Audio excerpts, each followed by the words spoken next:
បាទសួស្តីបងប្អូនបាទសេកីឡាស្វាគមន៍មកកាន់ Channel របស់ខ្ញុំបាទបន្តទៀតថ្ងៃនេះខ្ញុំមកបាទ review តាក់ទងទៅនឹងពូជមន់កប៉ោយបាទពូជមន់កប៉ោយគឺអាបាននេះបងប្អូនអាបាននេះវាកប៉ោយវាដុះសក់ប៉ោងសក់បាទប៉ោងសក់ពូជកប៉ោយហើយពូជកប៉ោយនេះឥឡូវហ្នឹងមានជនបរទេសបាទមានបងដែលនៅសហរដ្ឋអាមេរិកគាត់កំពុងតែចង់សហការមួយយើងប្រកាសពូជកប៉ោយនេះនៅអាមេរិកនៅហ្វីលីពីនក៏មានដែរបងប្អូននៅហ្វីលីពីនបាទគាត់កំពុងតែសិក្សាថាចង់យកពូជកប៉ោយពីកម្ពុជាទៅហើយគាត់ក្រោះបាទគាត់ក្រោះគោលបំណងគាត់ដោយសារតែអ្នកនៅកម្ពុជារបស់យើងគឺ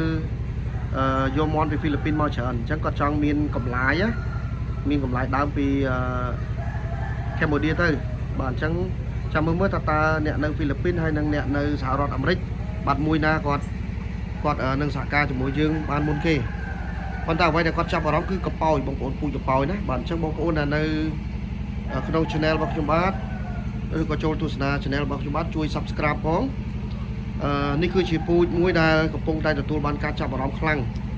ទាំងក្នុងប្រទេសនិងក្រៅប្រទេសបាទពូជកប៉ោយណាបងប្អូនណាហើយបងប្អូនមើលទៅ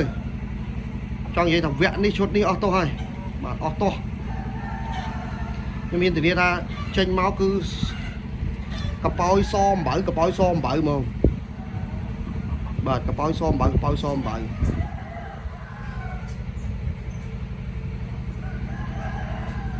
្ចឹងបងដែលចូល view នៅក្នុងវីដេអូរបស់ខ្ញុំបាទជួយ Subscribe ទាំងអស់គ្នាផងបងប្អូនណាបាទខ្ញុំបាទនឹងថតចែករំលែកបាទតិចជុំវិញបាទពូជមន់ដែលមាននៅក្នុងកសិដ្ឋានរបស់យើងខ្ញុំដើម្បីឲ្យបងប្អូនបានទស្សនាបានជ្រាបបាទបានដឹងអំពីបាទប្រភេទបាទមន់បាក់សីកីឡាបាទមានប្រមាណប្រភេទហើយការចិញ្ចឹមបាក់សីកីឡាវាពិបាកមិនវាស្រួលមិនបងប្អូនណាបាទខ្ញុំថតពេលរសៀលចុងឆ្នាំ2025ឈុតនេះយើងកំពុងតែរៀបចំដៃគូសហការបងប្អូនណាដៃគូសហការសម្រាប់ឆ្នាំ2026ខាងមុខដែរអរគុណជួបគ្នានៅវីដេអូក្រោយទៀតបងប្អូន